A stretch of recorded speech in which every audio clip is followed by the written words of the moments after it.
تو کیا ایک سادہ سی بچوں کی کہانی ہمیں آج کے ڈیجیٹل دور کے دھوکے سے بچا سکتی ہے؟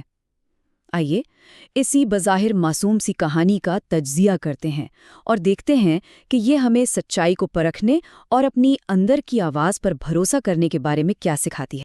اس تجزیے میں ہم اس کہانی کو 5 حصوں میں دیکھیں گے۔ ہم اس کی بنیاد سے شروع کریں گے، پھر دیکھیں گے کہ دھوکے کا امتحان کیسے لیا جاتا ہے، ایک خامی پر بات کریں گے جو سب کچھ بدل دیتی ہے، کہانی کی عروج اور بچاؤ کا تجزیہ کریں گے، اور آخر میں اس کہانی کے اصل تحفے یعنی اس کے سبق کو سمجھیں گے۔ کسی بھی اچھی کہانی کی طرح سب سے پہلے اس کا سٹیج سیٹ کیا جاتا ہے۔ یہاں ہمیں کرداروں سے ملوایا جاتا ہے اور وہ اہم تفصیلات بتائی جاتی ہیں جو آگے چل کر کہانی کے تصادم کی وجہ بنیں گی۔ تو آئیے دیکھتے ہیں کہ یہ بنیاد کیسے رکھی گئی ہے۔ تو یہاں ہمیں دو بالکل مختلف قوتیں نظر آتی ہیں۔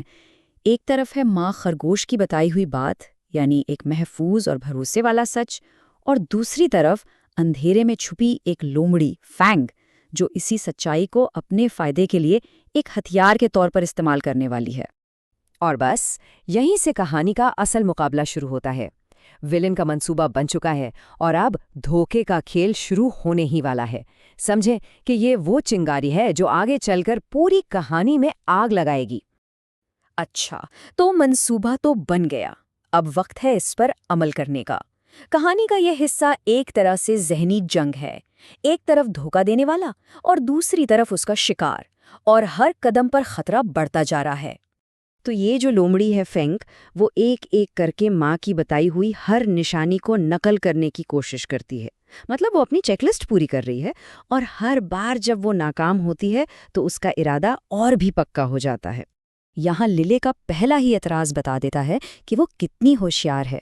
وہ سنی سنائی بات پر فوراً یقین نہیں کر رہی، بلکہ اپنی آنکھوں سے دیکھ کر سچائی کو پرکھ رہی ہے، اور اس کے اسی سوال کی وجہ سے لومڑی کو اپنا بھیس بدلنا پڑتا ہے۔ اور بات یہیں ختم نہیں ہوتی۔ اس کا دوسرا اعتراض یہ ثابت کرتا ہے کہ اسے بیوقوف بنانا آسان نہیں ہے۔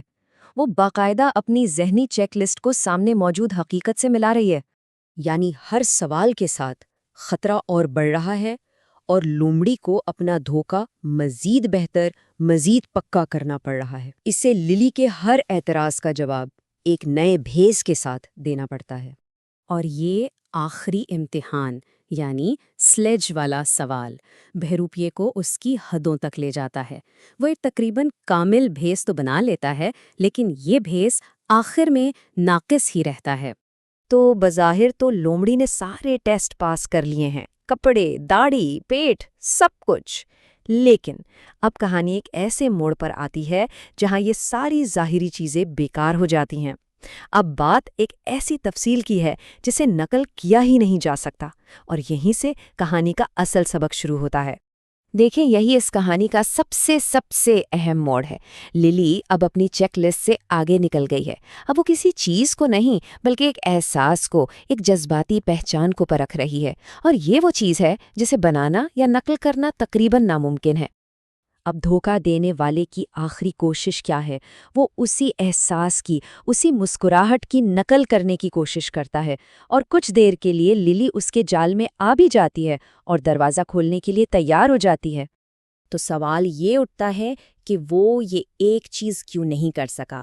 کیونکہ دیکھیں، ایک بھیس بدلنا اور بات ہے، اور کسی کے کردار کی روح کو اپنانا بالکل الگ بات ہے۔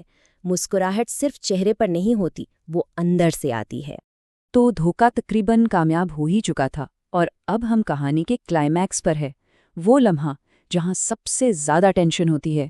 یہاں اب ہر چیز کا نتیجہ سامنے آئے گا، اور خطرہ اپنے عروج پر ہوگا۔ تو جیسے ہی للی کو اندازہ ہوتا ہے کہ اس سے کتنی بڑی غلطی ہو گئی ہے، ٹینشن اپنی انتہا پر پہنچ جاتی ہے۔ لیکن پھر بچاؤ اس کے اپنے کسی کام سے نہیں ہوتا، بلکہ ٹھیک اسی وقت اصلی سینٹا آ جاتا ہے، وہی سینٹا جس کی نشانیوں کو وہ اتنی دیر سے پرکھ رہی تھی۔ سانتا کے یہ الفاظ نہ صرف اسے تسلی دیتے ہیں، بلکہ اس کے تجربے کو صحیح بھی مانتے ہیں۔ وہ یہ تسلیم کرتے ہیں کہ اسے دھوکہ دیا گیا تھا، یہ نہیں کہ وہ خود نادان تھی۔ اچھا، تو خطرہ ٹل گیا۔ اب وقت ہے یہ سمجھنے کا کہ اس کہانی کا اصل تحفہ، یعنی اس کا اصل سبق کیا ہے۔ آئیے دیکھتے ہیں کہ اس کے انجام میں ہمارے لیے کیا اہم اسباق چھپے ہیں۔ کہانی کے اس آخری حصے میں، جسے دینوما کہتے ہیں، سارے بکھرے ہوئے دھاگے جڑ جاتے ہیں۔ للی اپنی ماں سے ملتی ہے، اس کی بہادری کی تعریف ہوتی ہے، اور کہانی کا سبق بالکل صاف ہو جاتا ہے۔ اور یہ جو تحفہ اسے ملتا ہے وہ کامل فرما برداری کا نہیں بلکہ اس کی ہمت اور سمجھداری کا انعام ہے۔ تو آخر میں یہ کہانی ہمیں صرف یہ نہیں سکھاتی کہ اجنبیوں سے بچو، بلکہ یہ اس سے کہیں گہری بات کرتی ہے۔